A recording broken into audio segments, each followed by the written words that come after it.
Hey guys, welcome and welcome back to my channel, and welcome to this week's episode of Self-Taught Saturday, where I will be doing a really fun and cool watercolor. This is the very first video of 2026. I'm so excited. I can't wait to see where I'm going to be at by the end of 2026. I already feel like I've come so far on my watercoloring journey. I'll insert a picture here of my very first watercolor picture. And here we are today. We are painting this guy here. We're painting a robot, because that is something that I've come to realize about myself, is that I really love drawing and painting robots. Well, drawing, I'm just now starting the painting robot phase, but it's just a transition. I'll show you some examples of different robots I've drawn digitally over the years here. But yeah, that's enough from me. Over to you, Tamia. Thank you so much, Tamia. Getting right on into it, guys. I'm sorry, I can't take myself serious. Anyways, getting right on into it. This robot clearly, obviously, is employed. This robot has a job. This robot is a barista. Why they're a barista? I don't know. I just wanted to draw a robot, and I'm like, this robot should be doing something. And I'm like, oh, okay, he can be making drinks, giving out drinks, you know? Maybe he just like gives the drinks. I don't know if he makes the drinks. He doesn't look like a guy that makes the drinks. Honestly, I think that would either be a human or a different robot that would make the drinks. But I think he's the guy that says people's names. Like, he calls out your name when the drinks are ready for you, and then he hands you the drinks. This order here, it looks like it is a iced large caramel macchiato or something like that, I'd say. And then a nice hot coffee. Maybe, let me think. This person probably ordered just a black coffee. Yeah, just a hot black coffee. You know, some people, that's what some people enjoy. Not me, but each his own. So I'm just painting him. I did it very simply. I like to let the water do its thing, like the pigment in the water. I like to let it flow and go wherever.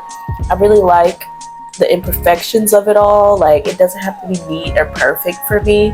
I quite like imperfection because I feel like it's liberating in a way. I like that, you know, it doesn't, it's like a way to get pressure off for me to actually do and like complete a task when I'm not so focused on it being perfect.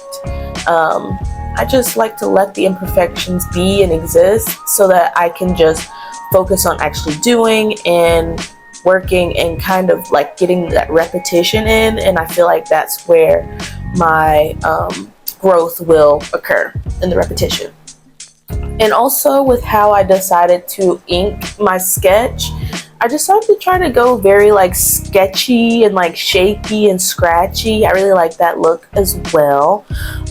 That's why you see it's like a lot of double lines and stuff. It's pretty wobbly. I have to show you guys how I do that, because I do it on purpose. But it's fun. It's another way to just be loose and just flow with it and just let it come out and be how it is. But yeah, let's talk a little bit about robots. Do you guys love robots too? I attribute my love for robots to the amazing movie WALL-E. I loved that movie growing up, as well as the Robots movie, the one with the blue robot. But back to WALL-E, that one, yeah, that was my favorite. That is probably my favorite Disney movie of all time. Like, WALL-E is just so cute and little square guy, and then there's Eve, and it's like, oh, like love. And I mean, like, it also has other themes in it as well, which I think are very, you know, relevant to this day with where technology is going, and us basically relying more on technology and less on our own natural abilities. So there's a little social commentary in there. I love that. As a kid, social commentary in my animated film. Yeah, give it to me. But that movie was really cute. I'm definitely gonna have to do a rewatch because I do plan on painting a lot more robots. Maybe I'll keep doing this where I'll give them kind of jobs, like mundane jobs. I feel like when we think of robots, well, some of them have mundane jobs. Like they do have the robot waiter little machines where they'll bring you your food, or either the drone delivery robots. That's a pretty I'd categorize that as a mundane typical job. So I think that's really cool, but I like to put my own spin on it, my own interpretation on how they would look. That's also another reason why I love robots. It's kind of some people like to draw creatures and monsters, and it's you have free range with what they look like. There's not a guideline or anything you have to go off of. If you're drawing a person, people kind of look similar. You can of course stretch proportions and do all different kinds of things, but it's pretty 2 arms, 2 legs, head, trunk, all that stuff. But with the robots, it's you can really do whatever. You can do whatever, and I like that. I like to let my imagination run wild, run free. I think that is good because I feel like the imagination muscle, I've said this before, I believe imagination is a muscle and you have to, continue to use it or you're gonna lose it. I feel like there's some people in this world that don't use their imagination, and so because of that, they can't think outside of the box. They can't think outside of their current circumstances, and I believe that is attributed to their lack of use of their imagination. Because if you can think whimsically, okay, follow me, walk with me here. If you can think very out there and whimsically and big and imaginative, you can translate that to any situation, and that's how you get yourself out of things that you don't want to be in. That's how you move up in life. That's how you create new things in life. And like I said before as well, we are creators. We are here to create. We're here to make things. We're here to, bring our imaginative ideas, there we go, to life. So I'm just, doing my part, stretching my muscle, flexing my muscle, working out my muscle by creating these little guys, these little bot guys. But I hope you guys like this guy. I'm currently working on the background. I decided to do a little menu board behind them and a little, oh, sorry, I hit the camera. A little menu board behind them, and just a little cabinets. That's probably where they keep their supplies and things like that.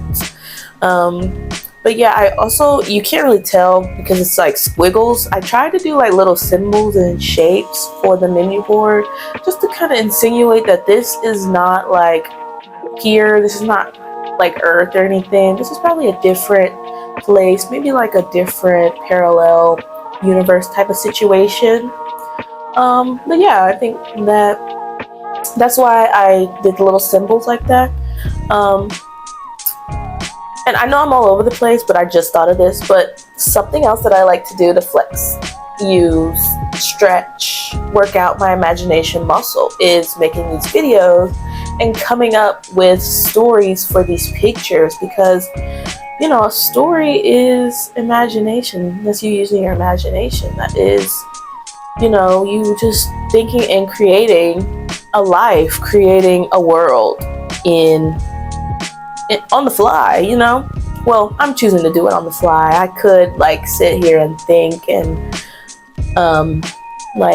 plan it out, but I like to do it on the fly because I feel in life you have time to plan for things, of course, but a lot of times they're in the moment, and I want to be ready and prepared for things in the moment. I want to be quick on my feet, ready to think of ways to deal with situations. So yeah, making these videos and being very loose, I guess is a good way to say it, very loose with how I come on here and just start talking. It might not seem like it, but I am doing it on purpose. It's kind of like an oxymoron in a way. It's like on the fly, but it's on the fly on purpose because this is what I'm trying to learn. Okay, tangent, small tangent. You see what I'm painting right now? The little smoke that I tried to do. Doesn't that look like a little face? I did that on accident, but it kind of looks like a little guy, like sticking out of the cup. Maybe I should have made that a little guy. Like, it looks like he's got an eye and like a nose and a mouth, and it looks like, oh no, maybe he's got like a half up, half down situation going on with his hair. See, stuff like that I need to lean into more.